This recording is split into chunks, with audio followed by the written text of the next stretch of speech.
बीच में कोई कौवा भी भदी सी आवाज में माहौल को सोगवार सा कर रहा था। जुनूबी सिमत में कोई रेल पटरी पर टिका टक टक के साथ हारन बजाकर मंजिल को रवां थी। मुनव्वर बेचैनी से टहल रहा था। अभी सड़कें खाली पड़ी थीं। साइकिल पर एक चौकीदार सीटियां बजाता गुजरा तो वो मुनव्वर को मशकूक निगाहों से देखकर चला गया। फिर घूम कर वापस पलटा और जोरदार आवाज में बोला, जी बायू जी, खैर है। इससे पहले कि मुनव्वर कोई कंफ्यूज सा जवाब देता, करीम आंखें मिलता हुआ बाहर निकला।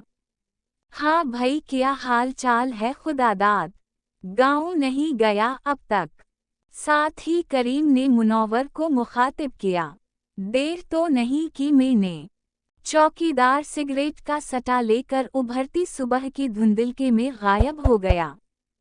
छोटा सा दरवाजा बंद करके वो दोनों वीरान हवेली में दाखिल हुए तो जगह जगह ऊंची घास उगी हुई थी।